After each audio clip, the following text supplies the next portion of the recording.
Am I the a-hole for not wanting to stop my stepdaughter from calling me mom? Little backstory. I, 29 female, have been with Eric, 32 male, since almost 12 years. When I met him, he had a daughter Lisa who was 3 at a time and is now 14. Her mom left when she was only 1. I helped him raise her, and when she was about 7 years old, she started calling me mom. We had a conversation about it with Eric, and we agreed to explain to her that I was not her real mom, but that didn't have to stop her from calling me mom. She understood and kept calling me mom. A little less than a year ago, Lisa's mom, Mary, reached out to Eric and asked to be back in her life. He accepted under some conditions. She would start by visiting on weekends only, to not rush Lisa, and it had to be at our house. It always went well, so we then allowed her to take her to hers on the weekends. All 3 of us eventually told her that Mary was her real mom. She took it well and was happy. Recently, after dropping Lisa off, Mary texted me and told me that since Lisa knew who her real mom was, I should make her stop calling me mom because it was confusing her. And because of that, she was calling her real mom by her name. I said I had no control over what Lisa called her, that her comeback was still recent, and she should give her time before expecting anything from her. She said that I was selfish and deliberately preventing her daughter and her from forming a real mom-daughter bond. I only replied that Lisa would start treating her like her mom when she'd feel ready to, and that once again I wouldn't push her to do anything.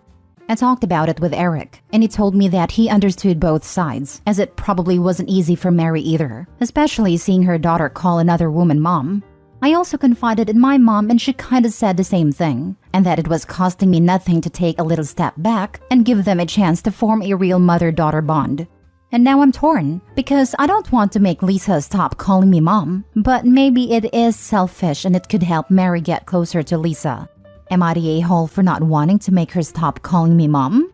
Now for the top comments before the mini update. Not the a-hole. This is not a decision for anyone to make except for Lisa. Look at what Mary's doing. Mary doesn't want to be the bad guy and tell Lisa to stop calling you mom. She wants you to do her dirty work.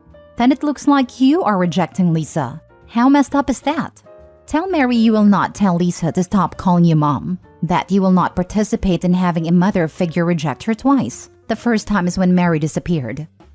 Petty me would be tempted to reply, "Sure, I'll tell Lisa that you don't want me to be her mom anymore," and watch the panic set in. I had to go back and check the ages again, because Mary's acting like Lisa's a toddler with no agency in this situation. Lisa is 14. She's not confused. She knows who Opie is and she knows who Mary is. She's choosing to call Opie mom and Mary by her first name because she understands the situation perfectly. Yeah, the assertion that a 14-year-old is confused about the difference between her bio mom, that she hasn't seen in over a decade, and the stepmom that actively raised her that decade is frankly ridiculous. Also at 14, she likely can see that Mary's playing games and trying to rug sweep her abandonment. If I was in Lisa's shoes, I wouldn't call Mary mom either. You don't get to just waltz back into someone's life and demand that you get to be a parent again. Just because Lisa's happy to have her bio mom back in her life doesn't mean she doesn't have any past resentment. It also wouldn't surprise me if Mary was trying to force this matter with Lisa before switching tactics and trying to make Opie do the dirty work. Not the a-hole, and you know it. This woman has been absent for 12 years. She's a birth giver, not a mom. Hard agree. Opie has been there from end of infancy through most of the daughter's important milestones. She's been there in good times and bad, as the playtime pal, and as the disciplinarian. She has truly been the mom in every way except for giving birth. The child doesn't need to be confused by having her mom tell her to stop calling her mom just because bio mom is back for now. No way. That title is earned. Put respect on the name mom. Now for the mini update. Thank you all for your words and advices. I deeply appreciate it. I decided to follow your advices and have a talk with Lisa. And I thought of maybe see if she'd be okay to also have a talk with me, her bio mom, and my husband. But I don't want her to feel pressured, so I'll see first how our conversation goes. And I'll definitely talk about family therapy to my husband. Thank you all once again. Next story. Am I the a-hole for making my daughter choose which parent to have at her graduation, since her father and I have recently separated? My soon-to-be ex-husband and I have 2 daughters, 18 and 15 years old, and this relates to the oldest. We're separated and have been for the last month. The girls mostly stay with me since I'm keeping the house, but they're free to spend time with either of us as they choose. My daughter's graduation ceremony is about a month from today. Now, they made us confirm the number of guests early and also informed us that we're grouped together based on who we're there to see. Meaning, in this case, myself and her father would be sitting side by side. I'm not comfortable doing that, and my lawyer even said I shouldn't be contacting him unless it's through lawyers. He's not dangerous, that's just what they always recommend. With all this going on, I let my daughter know that she should decide which of us she wants to be there. I told her I'm not comfortable being around her father, and that it wouldn't be appropriate anyway, so she should just pick. She got very angry at me, saying I'm involving her in my relationship issues. I tried to reassure her, but she insisted that I should just suck it up for a couple hours. When I didn't back down, she called her father in front of me and told him he wasn't invited and asked if I was happy. Before I could respond, she told me I was also uninvited and she's just going to have her sister come and just her. I've been trying to reason with her, but she said if I argue anymore, she just won't walk at all. You're the a-hole. You do not have to sit directly next to each other at the graduation. As far as events after the graduation like parties or dinner or whatever, be an adult and suck it up. The graduation is about your daughter. You and your ex are both her parents. She wants her parents there at her graduation. Her graduation, not your graduation. Not your ex-husband's graduation. Your daughter's graduation. We actually would have to. The seats are assigned and right beside each other. The graduation is a month out. Contact the school now and request that you two be separated because you're in the process of divorcing and you don't want to risk any kind of distraction or disruption during the ceremony. You won't be the first parents who aren't getting along, and shuffling a few people will take very little effort for them. If either of you is flying solo, you may actually be useful for filling a one-seat gap so that a larger group doesn't have a single person in a different row. I did ask the school. They refused. You're the a-hole. I am going to call BS based on my experience working in family law. Does your lawyer know about this exact situation? Or are you applying blanket advice to this very important event for your child? Unless one of you has been seeking an order of protection or something, there is no reason why you would be advised not to be a big kid for a day in the best interest of the child. Which, I remind you, is the literal legal standard in family court regarding any parenting issues. After a large part of 3 decades as a family law legal assistant, I will bet you my shoes that Opie did not bounce this off their attorney. Because any attorney that told Opie to tell daughter to choose and then have the kid tell other parent they can't come would be violating about 12 different standards of practice, at least here in my state. Any one of my lawyers would have a serious come-to-Jesus talk with his client about Children's Bill of Rights for pulling some nonsense like this. They specifically told me to not attend any event or location where he is as well. They included events for our children in that. If that is the case, then you need to call the school and explain the situation that you need to sit separately. Are you friends with any of her friends' parents? Can you sit with any of them? There are solutions that don't hurt your child. Next story. Am I the a-hole for ignoring my soon-to-be stepmom when she kept calling me by the wrong name? So my female 16 name is Andy, just Andy.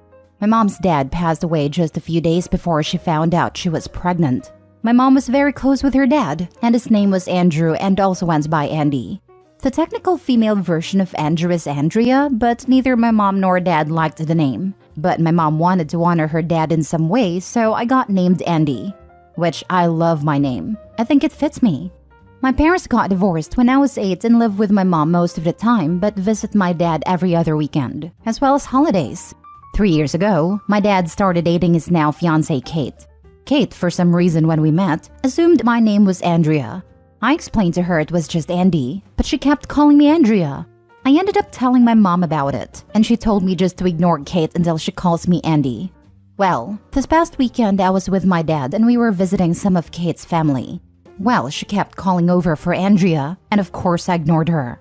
She got mad and said, "Why am I ignoring her?" And I said, "Because that's not my name, and you know this."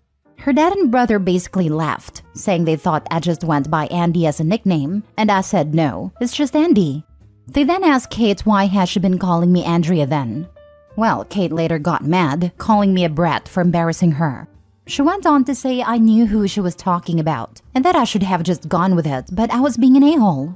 I honestly kind of feel like in that instance I should have just answered to Andrea, but I don't know. Am I the a-hole? Now for the comments. Not a-hole. She's known you long enough to know your bloody name and use it. Exactly, like I corrected her when we first met. So like most people, you would think she would make a mental note to call her boyfriend's daughter by the right name. Not a-hole. Your dad is an a-hole for letting his soon-to-be wife disrespect his daughter like that. I mean, is there a bigger red flag than not bothering to learn the name of your partner's kid?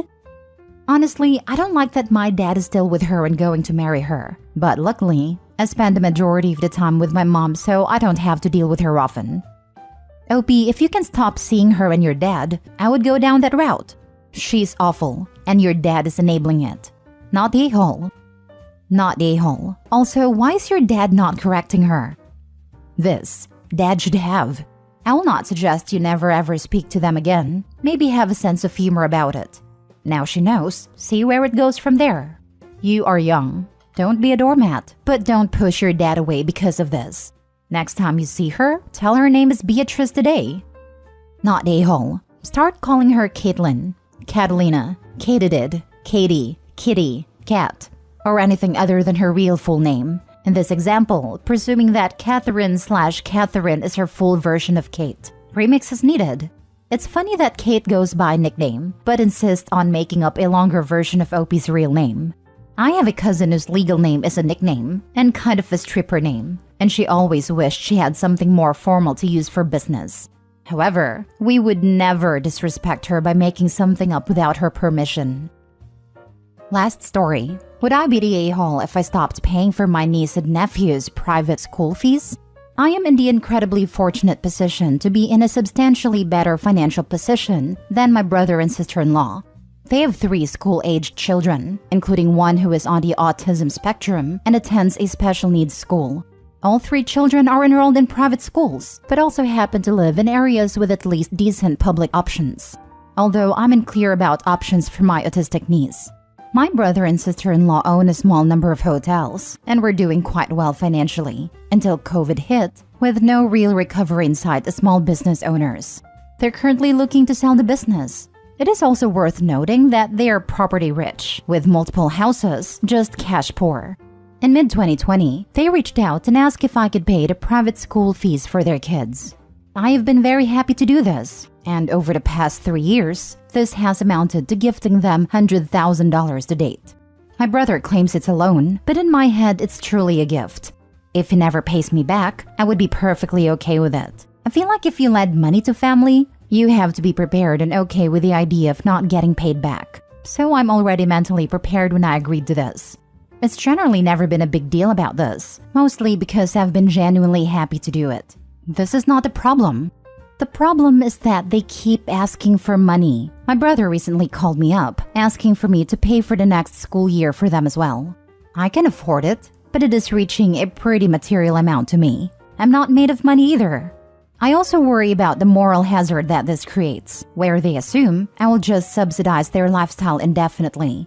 I think they are relying on me to defer making some hard choices in their lives and personal finances. For example, selling one of their extra houses, or maybe considering public school choices if they truly cannot afford private school. I also admit being a little annoyed that they went on a 3-week family holiday in Florida last year while still asking me to fund school. On the other hand, this really speaks to the life outcomes of my niece and nephews. I love them dearly and want the best for them. While I might choose to continue the arrangement, and I realize that would be just my choice, what are my moral obligations here? Would I be the a-hole if I gave them a clear timeline, like 1 more school year to be funded by me, so that they have enough time to plan ahead and make some thoughtful decisions about their personal finances and priorities? It also feels like just yanking the rug out from under them would be the wrong decision. Or would I be screwing up my niece and nephew's lives by playing the moral high ground with my brother and sister-in-law? Not a-hole. You are not yanking the rug out from under them if you have a conversation with them about it. You mentioned giving them a timeline. That is perfectly reasonable. It seems like they are taking advantage of you, especially given the 3-week vacation. While it may be uncomfortable for them to take a loss by having to sell some of their property, that is life, especially when it comes to finances. Not every investment is going to be a winner. At the end of the day, they are responsible for raising their children. You have already gone far above and beyond what can be reasonably expected of you. Agree. Brother is asking for OP to pay for next year, so OP should be able to say, "Sorry, I won't next year, and I won't continue." Brother shouldn't be counting OP's money as built-in contribution every year for his own children's education. Brother can ask, OP can say no. Yes, I think we can have an honest and non-hurtful conversation about it. My brother is a good guy. I just need to establish some boundaries for him and his family. They are property rich with multiple houses, just cash poor. They went on a 3-week family holiday in Florida last year while still asking me to fund school. The real estate market is very hot right now, so it's a good time to sell. I would probably expect brother to put some skin in the game by telling him he has to pay half of next year's tuition and all of it after that. He would not be the a-hole. They are taking advantage of you. You're completely right. It's definitely a seller's market right now.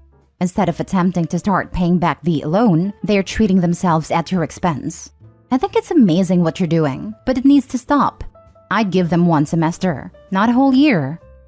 Another good idea, maybe start with committing to the next semester. Sees them through this calendar year at least. That's a good starting position to discuss with them.